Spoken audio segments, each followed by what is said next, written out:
Bon, chers frères et sœurs, je viens dans ce direct d'abord pour vous souhaiter mes meilleurs vœux de l'an 2024. Nous disons merci Dieu qui nous a donné la santé, la possibilité de trouver 2024. Que Dieu continue encore de nous protéger. Voilà. Ok. Ali Bamba, salut à toi. Sanogo Kader. Demandez Namori, mon cousin, salut à toi depuis ta position. Voilà. Chers frères et sœurs, voilà. On ne va pas faire le bilan complet de 2023. On va plutôt se concentrer sur 2024. Parce que, vous savez, il est difficile de faire le bilan de 2023 avec le président. Parce que de toutes les façons, si on doit se mettre là aujourd'hui à rémunérer tout ce qui a été fait en 2023 en Côte d'Ivoire, on va faire des heures et des heures ici. Tout ce qu'on peut dire, c'est de faire en sorte que Dieu nous donne encore la possibilité de continuer sur cette marche pour le développement de la Côte d'Ivoire, les infrastructures. La Coupe d'Afrique, c'est dans quelques jours. On n'a pas besoin aujourd'hui de dire à un Ivoirien, qu'est-ce que tu penses aujourd'hui de la Coupe d'Afrique? On n'a pas besoin de dire aujourd'hui à un Africain que la Coupe d'Afrique qui sera organisée en Côte d'Ivoire dans quelques jours est la meilleure CAN que l'Afrique n'ait jamais connue. On n'a pas besoin de vous le dire. Parce que aujourd'hui, quand tu t'assois, on n'a jamais vu autant de motivation autour d'une CAN comme ce qu'on est en train de voir aujourd'hui. Quand tu prends aujourd'hui tous ces artistes-là aujourd'hui qui sortent en Côte d'Ivoire, tous ces artistes aujourd'hui qui sortent au Cameroun, presque dans tous les pays, tout le monde en parle. Ça veut dire que quelque part, la Côte d'Ivoire aujourd'hui représente un espoir pour l'Afrique. Voilà. Salut à toi ma fille, Mariam Sori Touré. Bonne heureuse année à toi, merci. Mohamed Lamine Sogodogo, salut à toi. Dawo Ahmed le transitaire, salut à toi mon fiston. J'espère que vous allez bien. Voilà, j'espère que vous allez tous bien. Voilà. Donc, ce que je vais vous demander ici, chers frères et sœurs, vous savez, en 2024, sinon 2023, pardonnez, il y a eu l'organisation des élections municipales, régionales et même sénatoriales aussi en Côte d'Ivoire. Et les Ivoiriens ont été clairs et ont donné leur verdict à tout ce que le président Ouattara est en train de faire dans le pays. Chers frères et sœurs, on ne va pas se retourner sur tout ça. Mais la seule chose qu'on puisse dire, c'est que prions pour le président Ouattara afin que Dieu lui donne longue vie pour qu'il continue encore dans ses œuvres. Voilà, parce que c'est important. Voilà. Excusez-moi.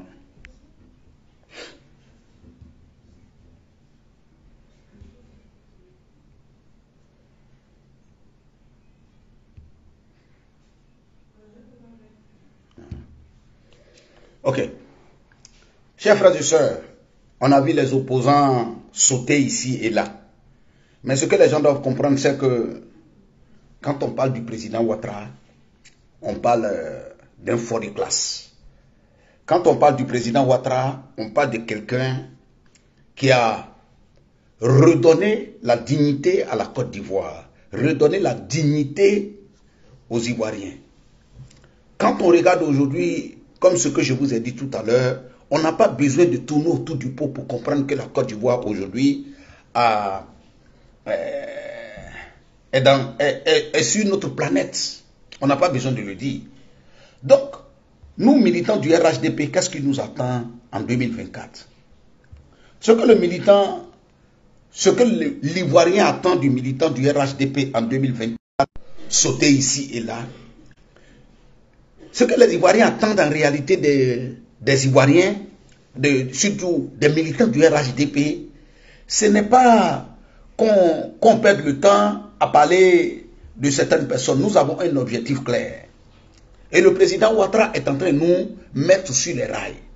Ce que nous, militants du RHDP, nous avions fait, c'est d'accompagner les actions du président Ouattara et surtout du RHDP. Parce que les gens parlent.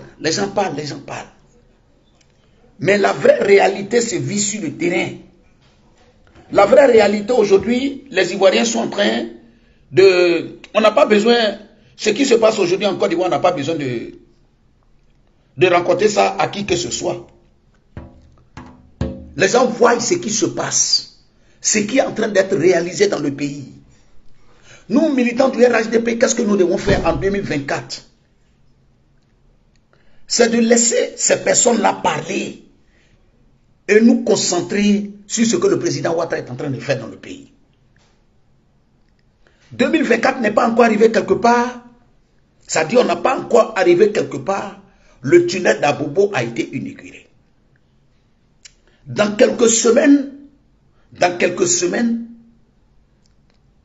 une partie de la Côte d'Ivoire qui a été ignorée pendant des années et des années, le Woroba. Et surtout, je vais parler en particulier du Bafing. Chers frères et sœurs, dans quelques semaines, nous allons inaugurer les bitumes dans la région du Bafing. Ce pourquoi nos arrière-parents hier ont prié. On veillait des nuits, en train de demander pardon afin que arrive à la tête de la Côte d'Ivoire quelqu'un qui puisse regarder l'intérieur du Bafing. Aujourd'hui, c'est chose faite. Ce qui semblait être irréalisable aujourd'hui est en train d'être réalisé. Ce que peut-être même les Ivoiriens n'auraient pas imaginé il y a 10 ans de cela. C'est ça qui est en train d'être réalisé aujourd'hui. Parfois, quand tu parles avec certains militants du RHDP, les gens disent pourquoi Dieu a attendu aussi longtemps avant d'envoyer le président Ouattara à la tête de la Côte d'Ivoire. Non. C'est nous, on est pressés. Dieu n'est pas pressé. Parce que même si le président Ouattara était devenu président de la République de Côte d'Ivoire avant Henri Konan Bédié, avant Laurent Gbagbo, ce qu'on voit du président Ouattara aujourd'hui, là, on n'allait pas voir. Il y a des gens qui allaient continuer de nous dire, si Bédié était président, il allait faire mieux que lui. Il y a des gens qui allaient continuer de nous dire dans ce pays-là, si Gbagbo était président, il allait faire mieux que Ouattara. Mais aujourd'hui, nous sommes assis et puis on voit. Eux, ils ont devancé le président Ouattara. Quand tu leur poses la question aujourd'hui, pourquoi vous n'avez pas fait ce que Ouattara a fait? Tout ce qu'ils trouvent à dire, ils ne nous ont pas laissé gouverner. Aïe. Ils ne nous ont pas laissé gouverner. Attends. Il ne faut pas avoir comportement de xénophobe. Tu allais marier ta femme. Tu l'as envoyée au village. Tu es resté en train de boire Chapalo.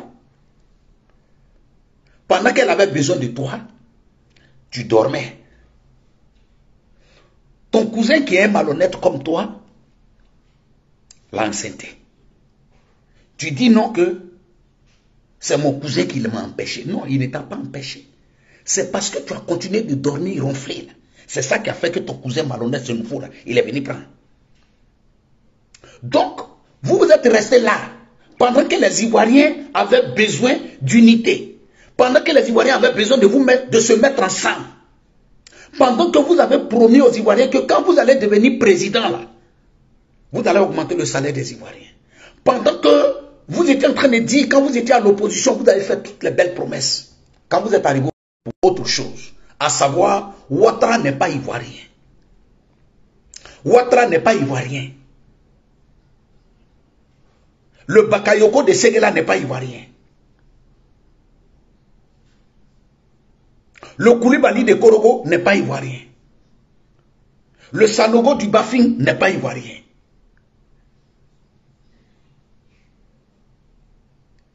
On n'a pas compris. Vous êtes concentrés sur ça. Les Ivoiriens vous ont dit, c'est pas ce qui nous intéresse. Ouattara n'est pas Ivoirien, Ouattara est comme ça. Ça, c'est pas nous notre problème. Faites ce que vous avez promis aux Ivoiriens. Madès la joie, mon fils, salut à toi depuis ta position. Vous n'avez pas fait ça. Mais c'est tout à fait normal qu'à un certain moment, les Ivoiriens se sont révoltés, ils vous ont chassé. Mais vous avez dit ici qu'on ne vous a pas laissé gouverner. Quand le RDR était à l'opposition, et qu'on demandait aux Ivoiriens de se lever pour marcher dans le pays, là, les gens se levaient pour marcher. Les gens se levaient pour marcher. Parce qu'en réalité, vous n'avez pas été un espoir pour les Ivoiriens. Aujourd'hui, vous-même, vous vous levez. Vous demandez à vos militants de marcher. Vous demandez à vos militants de gréver. Vous demandez à vos militants de ne pas aller au travail. Et puis vous dites, ça c'est pas nous notre problème. Nous on va aller au travail. Chers frères et sœurs, de vous à moi, la Côte d'Ivoire est l'un des pays en Afrique qui a participé à presque toutes les coupes d'Afrique dans le monde, en Afrique. Elle est l'un des premiers pays à ne jamais rater une CAN. Mais de vous à moi, c'est pas parce que la CAN est organisée aujourd'hui en Côte d'Ivoire.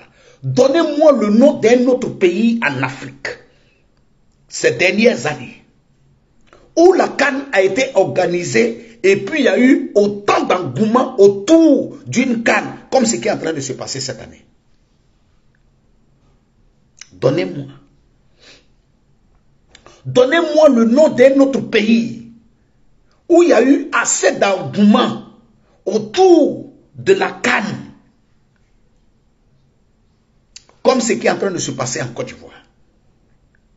Nos détracteurs ont utilisé tous les moyens. Ils ont même tenté de nous menacer. Ils ont même tenté de dire aux autres pays de ne pas aller parce que si vous partez, la CAN ne sera pas bien organisée. Mais chers frères et sœurs, qu'on le veuille ou pas, même ceux aujourd'hui qui veulent rentrer dans les polémiques, parce qu'ils sont allés prendre selon eux un joker quelque part, et qui veulent venir s'attaquer au président Ouattara. Nous, ça, ce n'est pas nous notre problème. Nous, notre problème là, c'est de dire ce que le président Ouattara est en train de faire dans le pays. Nous, on a un carnet de visites. Nous, militants du RHDP, on a un carnet de visites. Nous, militants du RHDP, nous, on a un carnet de visites. Notre carnet de visites, là, c'est ce que le président Ouattara a réalisé dans le pays. Mais tellement eux-mêmes, ils sont convaincus qu'ils n'ont pas de carnet de visite. Chers frères et sœurs, je vais vous poser une question. Dites-moi, Henri Konan Bédié est décédé aujourd'hui, on va dans près de 3 mois. Est-ce que toi-même, le militant du RHDP, est-ce que le militant du PDCI est capable aujourd'hui de t'expliquer pourquoi ce silence autour de la mort d'Henri Konan Bédié alors que son funérail n'a pas été encore organisé? Pourquoi ce silence-là autour du funérail d'Henri Konan Bédié alors qu'il n'a pas encore été enterré? Pourquoi l'argument aujourd'hui que le militant du PDCI dépose devant toi pour le choix de Thiam, c'est de nous dire que c'est le petit-fils d'Houphouët-Boigny. Comme si la Côte d'Ivoire appartenait à Houphouët-Boigny. Voilà pourquoi je le dis haut et fort, mon frère, si toi tu es du Bafing, si toi tu es du Woroba, si toi tu es du Tchologo, pour ne parler que de ceux-là, et puis il y a quelqu'un dans ce pays-là qui vient s'arrêter devant toi pour te dire que tu n'es pas ivoirien. Et puis toi, tu tombes dans ce piège. Oui. C'est parce que toi-même, tu ne connais pas ta propre histoire. C'est parce que tu ne connais pas ta propre histoire. Parce que si quelqu'un te dit, toi le fils de Séguéla, que toi tu n'es pas ivoirien. Si quelqu'un te dit, toi le fils de Touba, que tu n'es pas ivoirien. Si toi, le petit Sénoufo, quelqu'un te dit en Côte d'Ivoire que tu n'es pas ivoirien, et puis tu n'arrives pas à parler, et puis tu fais chaud, tu te fâches, sans lui envoyer certaines preuves devant lui. Mais quand les gens sont là, et puis ils disent souvent, mais est-ce que si on vous a dit que vous n'étiez pas ivoirien là, est-ce que vous avez besoin de prendre les armes pour vous imposer? Ah oui. Ah, on n'a pas besoin de prendre les armes pour vous faire comprendre. Mais combien de fois on vous a fait comprendre? Parce que moi, par exemple, moi je suis un Sanogo du Côte d'Ivoire. Toi qui dis que tu connais l'histoire de la politique ivoirienne, il faut me dire, le premier adversaire politique d'Houphouët-Boigny dont tu parles, c'est qui? Le premier adversaire politique. Parce que souvent quand les gens parlent, ils veulent nous faire croire que le seul opposant que Houphouët-Boigny a eu là, c'est Laurent Gbagbo. C'est normal parce que tu es né après la honte. On vous pose la question de savoir quel est le premier adversaire politique d'Houphouët-Boigny et qui a été assassiné. Il s'appelle Sékou Sanogo. Il faut me dire, Sékou Sanogo là, il était de Yamoussoukro. Il était de Daoukro. Sékou Sanogo là, il était de Gagnoua. Sékou Sanogo là, il était d'Abidjan. Sékou Sanogo là, il venait de Gagnoua. Il venait de Mama. Il faut venir nous expliquer. Ça, c'était le côté de l'adversité politique. Mais les premiers collaborateurs d'Houphouët-Boigny en Côte d'Ivoire, c'est qui? Quand les gens parlent aujourd'hui des gonds en Côte d'Ivoire, tu as comme l'impression que c'est des gens qui sont venus de nulle part. Mais l'un des premiers collaborateurs, ceux qui ont aidé hier Houphouët-Boigny, voilà pourquoi je vous ai dit, chers frères et sœurs, nos parents ont prié hier pour que la vérité triomphe. La vérité a triomphé avec l'arrivée du président Ouattara au pouvoir. Mais Dieu est en train de travailler. Dieu est en train de travailler. Dieu est en train de faire son travail. Mais tu ne t'es pas rendu compte. Dieu a tellement commencé son travail que même l'oiseau rare du PDCI qui sont allés chercher là, lui-même il est venu faire travail là pour nous donner. Parce que Thiam dit, il s'en va au nord. Nous on est sortis, on a parlé. Thiam dit que Houphouët-Boigny a été député de Korogo. Ah. Houphouët-Boigny a été député de Korogo. On va leur poser la question de savoir, Houphouët-Boigny a été député de Korogo en quelle année?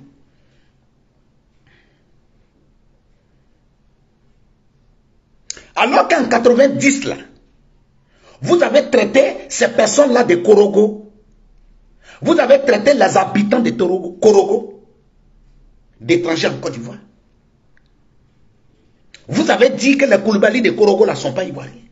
Vous avez dit hier que les Ouattara de Korogo ne sont pas ivoiriens. Mais aujourd'hui, vous-même vous sortez pour venir nous dire que Houphouët-Boigny a été député de Korogo. Ça veut dire que Dieu est en train de faire son travail. Maintenant, nous, on ne se presse pas pour parler. Mais Dieu est en train de faire son travail. Ceux qui ont commis les crimes hier, c'est eux-mêmes qui vont venir sortir de leur bouche. Voilà pourquoi je dis, on ne peut pas nous marmailler en 2023. Le PDCI ne peut pas nous marmailler en 2023. Le premier chef d'état-major de l'armée de Côte d'Ivoire, c'est qui? Le premier chef d'état-major de l'armée, c'est qui? Allons-y vérifier. Venez nous dire qu'il était de Yamoussoukro. Venez me dire qu'il était de Daoukro. Venez me dire qu'il était de Gagnoua. Venez me dire aux Ivoiritais là, si le premier chef d'état-major là était de chez vous, venez nous dire ça. Donc, vous ne pouvez pas venir vous transformer. Vous ne pouvez pas venir falsifier votre histoire. Vous ne pouvez pas nous laisser vivants et changer l'histoire. Non. Vous ne pouvez pas changer l'histoire comme ça. Mon grand frère Mara Bakayoko de Paris, salut à toi, merci beaucoup. Amadou Kiki, salut à toi. Vous ne pouvez pas venir falsifier l'histoire devant nous pendant que nous sommes vivants. Peut-être que vous, vos arrière-grands-parents, vos grands-parents, vos pères ne vous ont pas expliqué l'histoire de la Côte d'Ivoire.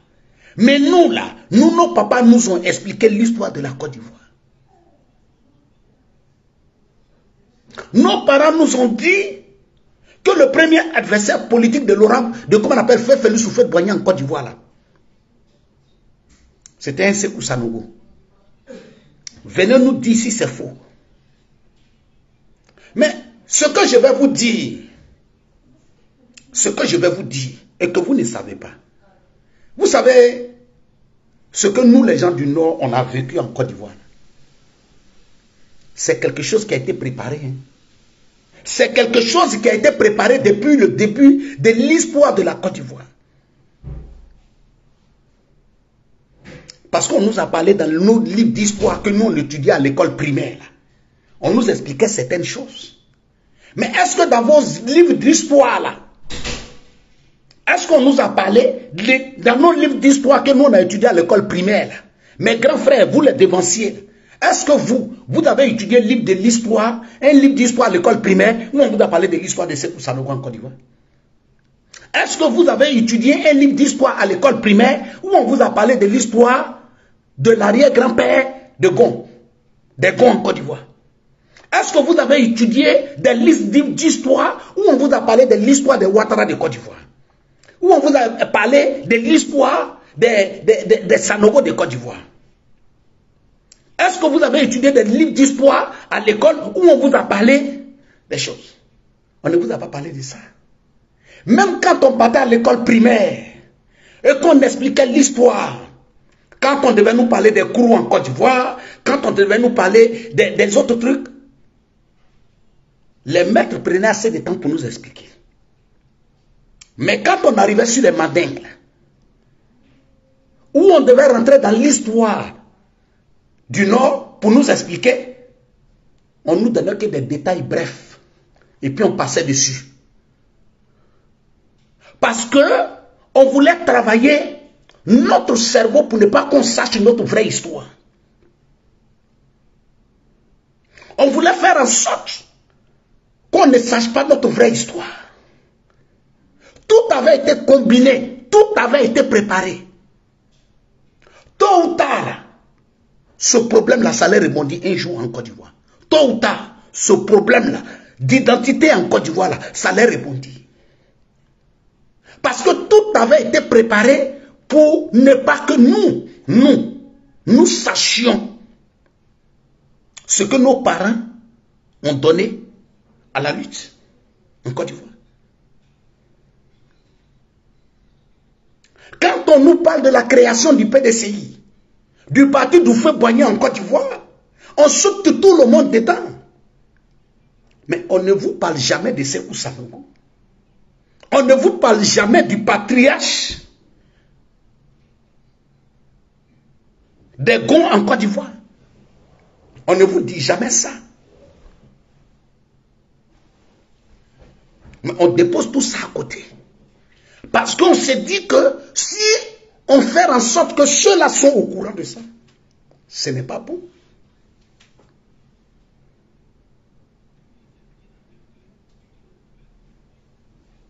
On a voulu toujours falsifier notre histoire. On a voulu toujours nous cacher notre histoire. On a voulu toujours piétiner notre existence.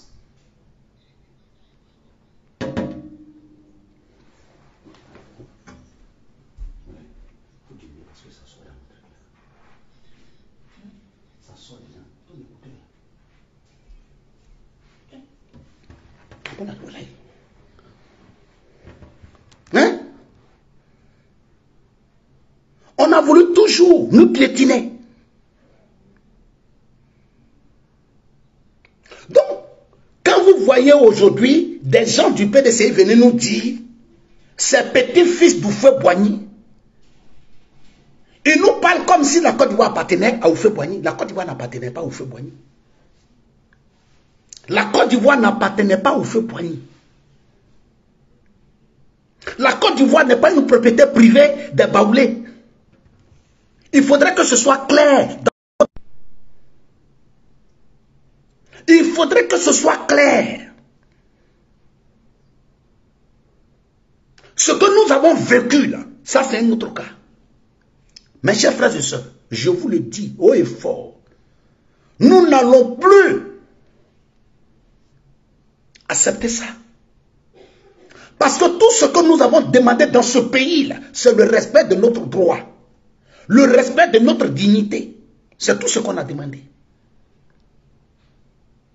Tout ce qu'on a demandé dans ce pays-là, qui était crime hier, c'est parce qu'on a demandé notre dignité. C'est parce qu'on a demandé notre dignité.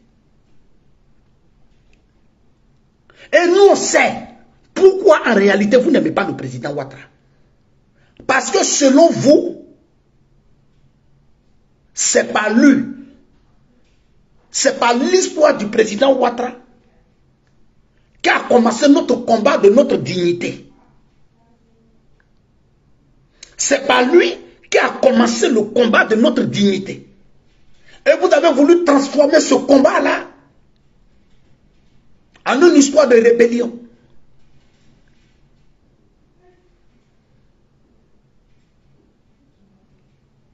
Nous ne sommes pas levés pour aller au Mali, pour aller demander nos droits, parce qu'on sait qu'on n'est pas malien. On n'est pas allé en Guinée pour aller demander nos droits, parce qu'on sait qu'on n'est pas guinéen. On n'est pas allé au Ghana pour aller demander nos droits, parce qu'on sait qu'on n'est pas ghanéen. On n'est pas allé au Burkina. On n'est pas allé au Nigeria. On n'est pas allé au Niger. C'est parce que nous avions toutes les preuves que nos parents, nos arrière-grands-parents ont contribué à la création de ce pays-là. Ont contribué à la création de ce pays-là, au développement de ce pays-là.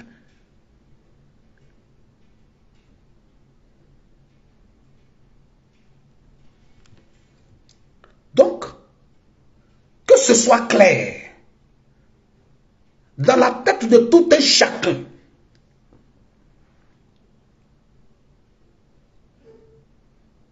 Aujourd'hui, tout va bien.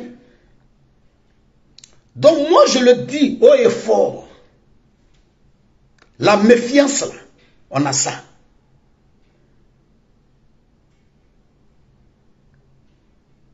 Allez-y demander, ceux qui parlent, allez-y demander, comme Houphouët-Boigny n'est pas baoulé de Korogo, là, posez la question, comment Houphouët-Boigny est devenu député de Korogo?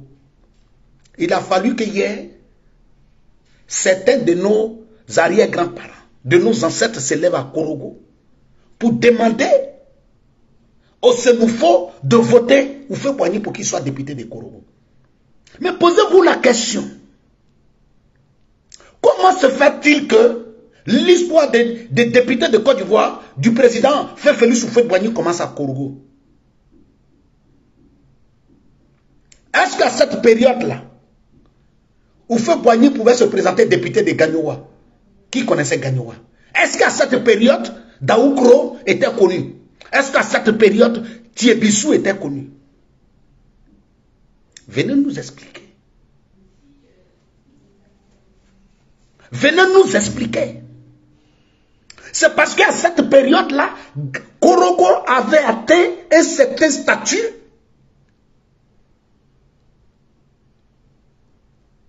et que Houphouët-Boigny savait qu'avec l'identité de député de Korogo, il pouvait atteindre ses objectifs politiques. Voilà pourquoi il a fait. Il ne l'a pas fait parce que son souci c'était de développer Korogo, non. Parce que si son souci était de développer Korogo, au niveau du développement en Côte d'Ivoire, Korogo serait au même niveau que Yamoussoukro. Korogo serait au même niveau que Yamoussoukro. Nous étions encore jeunes.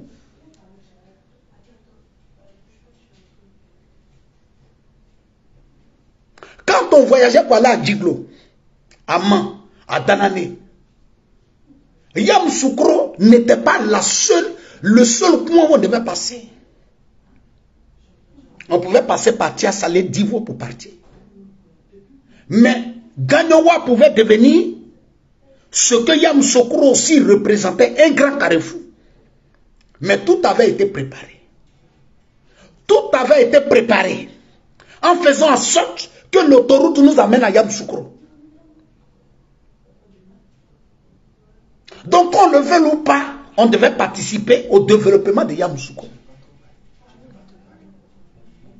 Tôt ou tard, on devait participer au développement.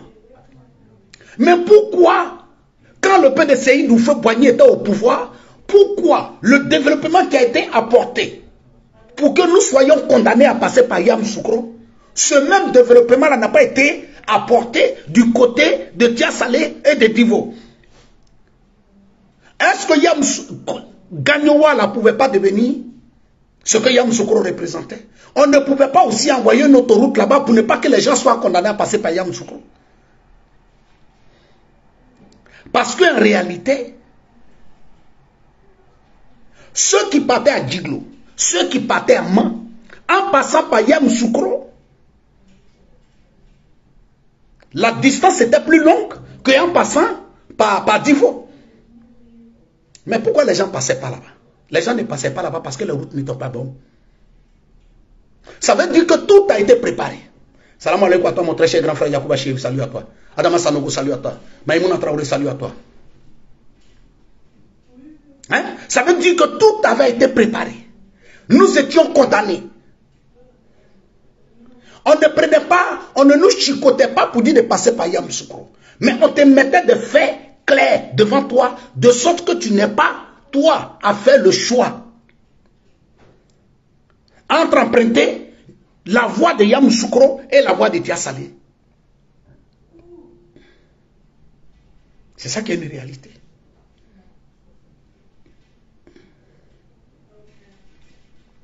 À cette époque-là, quand nous étions petits,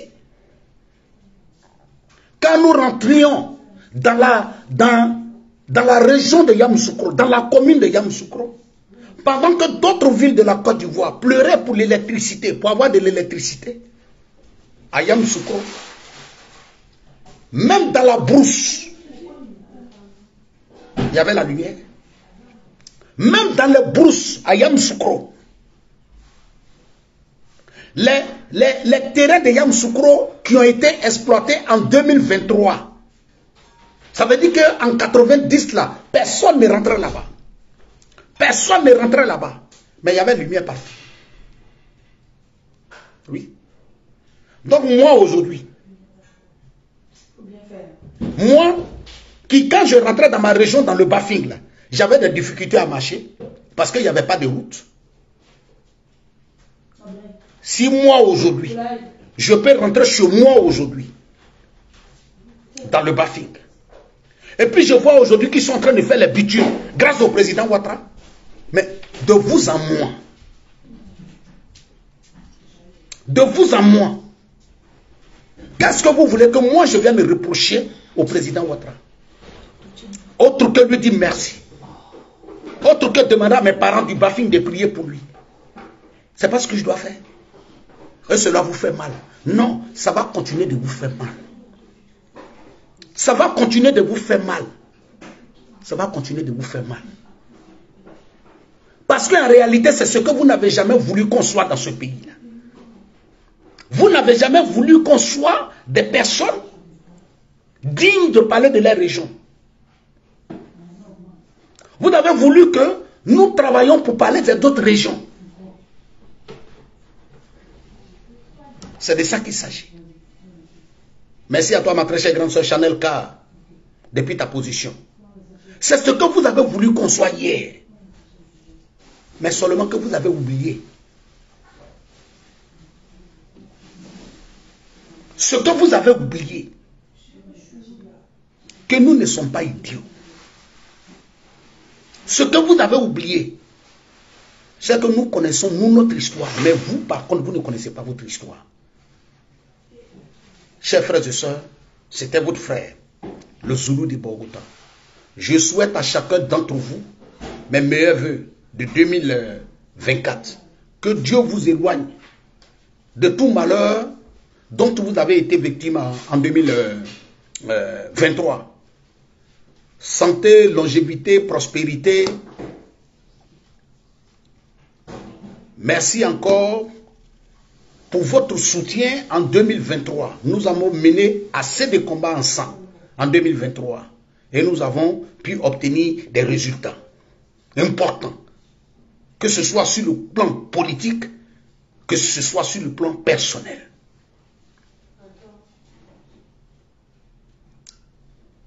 Je vous demande de continuer dans cette lignée-là en 2024. Parce que c'est important pour nous.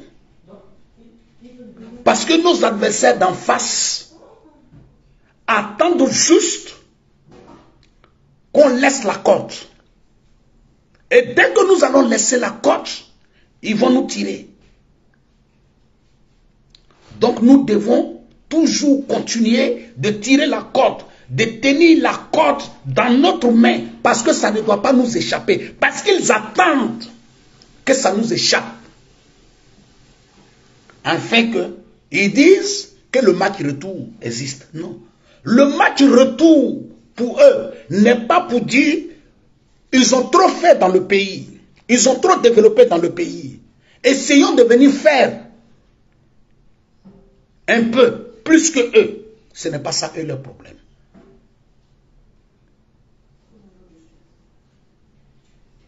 Donc, chers frères et sœurs, je vous remercie. Tchang Lodozo, salut à toi depuis ta position. J'espère que vous allez bien. Mades Aoussou, depuis le grain de Yamsoukro, salut à toi. Salut à tous ceux qui sont connectés. Bonsoir, bonsoir à vous. Que Dieu veille sur vous et que Dieu vous protège. Je vais devoir vous laisser. Merci encore, merci. Et je vous demande de partager massivement le direct. Merci beaucoup. Et bonne soirée à vous. Que Dieu veille sur vous et que Dieu veille sur vos familles respectives. Merci.